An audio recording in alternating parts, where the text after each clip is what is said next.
Purity Wangeshi Karenga alizaliwa tarehe 8 Septemba mwaka wa 2002 jijini Nairobi.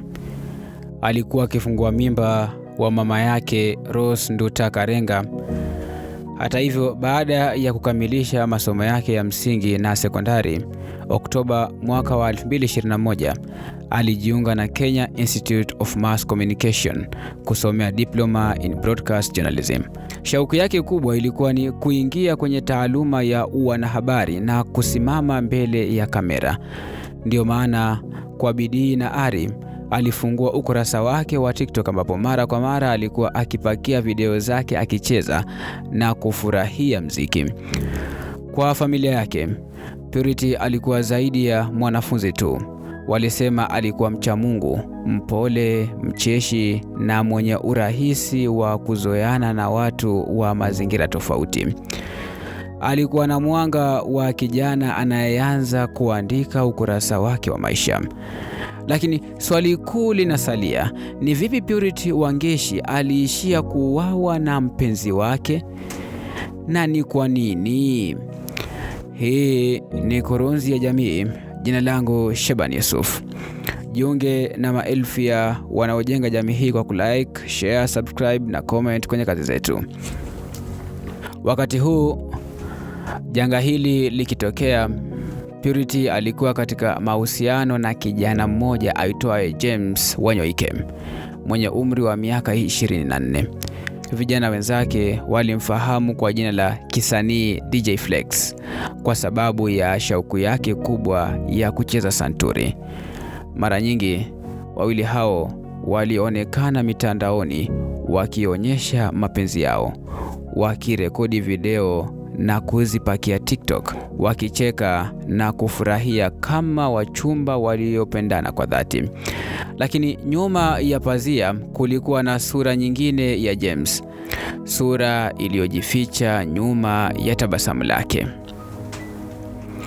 Alhamisi tarehe 12 Mei mwaka wa 2020, mahusiano yao ya miezi 6 yaligonga mwamba. Siku hiyo Purity alipokea ujumbe kwenye ukurasa wake wa Instagram kutoka kwa mwanamke aliyemueleza kuwa anamtafuta DJ Flex kwa ajili ya kudai deni. Mwanamke huyo alifichua kuwa James alikuwa amemtapeli kiasi cha shilingi 1600 na akamtahadharisha Purity kuwa huyo hakuwa mwanaume aliyemfikiria. Alimfahamu kama tapeli, mlaghai wa mabavu na mtu hatari. Kwa mshtuko mkubwa, Purity aligundua kuwa mwanamke huyo hakuwa mgeni, bali alikuwa mchumba wa zamani wa rafiki yake wa karibu na James. Aliendelea kumtumia jumbe za onyo na ushahidi, jambo lililomfanya Purity kuanza kutafakari kwa kina. Akiwa amechanganyikiwa, Purity alimpigia simu James kumhoji kuhusu madai hayo.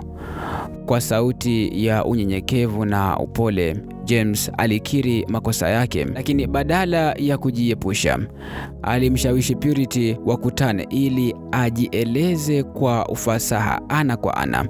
Alikiri pia kuwa alikuwa amemficha mwanamke huyo na kwamba sasa alitaka Purity ajue ukweli.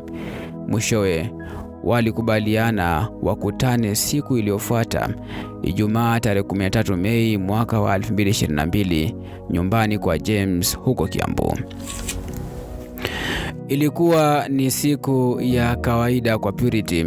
Mama yake alizungumza naye hadi karibu saa 6 mchana. Purity pia aliweza kurekodi moja ya darasa zake na kumtumia mama yake, akimhakikishia kuwa atakwenda NTSA kuchukua leseni yake ya udereva mchana huo. Taarifa za polisi zilisema kweli. Baada ya darasa alielekea NTSA akiwa na rafiki yake, akachukua leseni, kisha akaanza safari kuelekea Kiambu, safari ambayo ingekuwa ya mwisho kwake. Kulingana na simulizi ya rafiki yake wa karibu, mpango wa Purity ulikuwa kurejea nyumbani Nairobi majira ya saa 11 jioni baada ya kuzungumza na James. Lakini mpango huo haukutimia. Saa 1 usiku, rafiki yake alianza kuwa na shaka. Purity hakuwa amerudi na mawasiliano kwenye simu yalikuwa kimya. Kwa hofu, aliamua kumpigia James moja kwa moja. James akapokea simu. Alipoulizwa kuhusu alipo Purity, akajibu kwa utulivu kwamba walikuwa wakielekea Naivasha kumalizia usiku wao huko. Lakini jambo moja lilishtua rafiki wa Purity. James alimnyima fursa ya kuzungumza na Purity moja kwa moja. Alikuwa akisisitiza kuwa walikuwa pamoja, lakini sauti ya Purity haikusikika. Masaa 8 baadaye, Jumamosi tarehe 14 Mei mwaka wa 2022, majira ya saa 12 alfajiri, mpita njia mmoja alipatwa na bumbuazi kando ya barabara ndogo katika kijiji cha Buriria, nje kidogo ya Kiambu. Aliona mwili wa msichana aliyetelekezwa.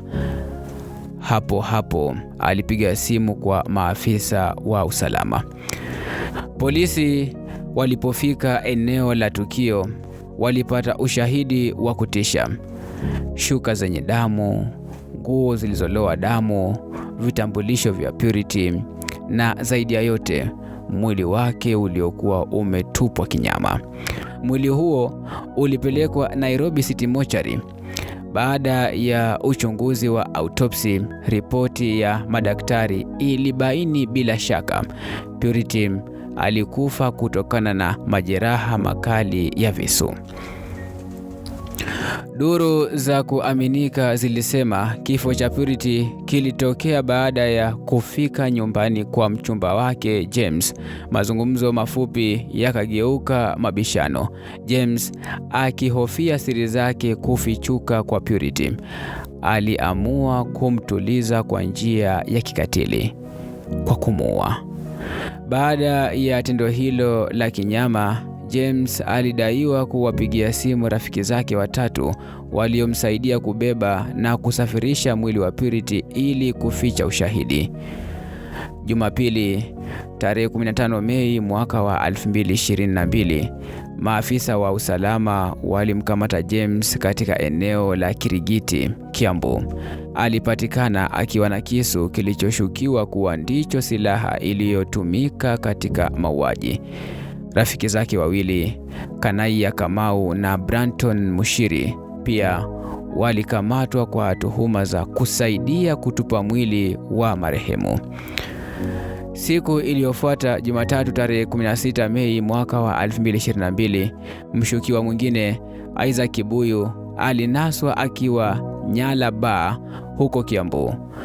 Katika upekuzi nyumbani kwake, polisi walipata koti lenye damu ambalo lilitumwa katika maabara ya serikali ili kubaini kama damu hiyo ilikuwa ya Purity au mshukiwa mwenyewe. Mwezi mmoja baadaye, tarehe 13 Juni mwaka wa 2022, familia na marafiki walikusanyika kwa maombi ya mwisho.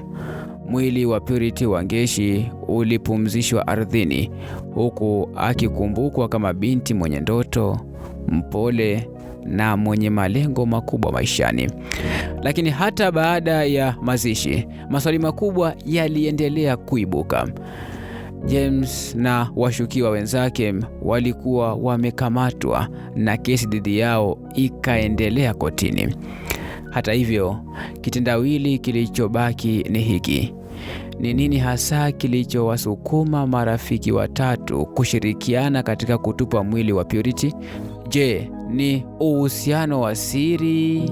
Je, ni biashara za kificho zilizowaunganisha?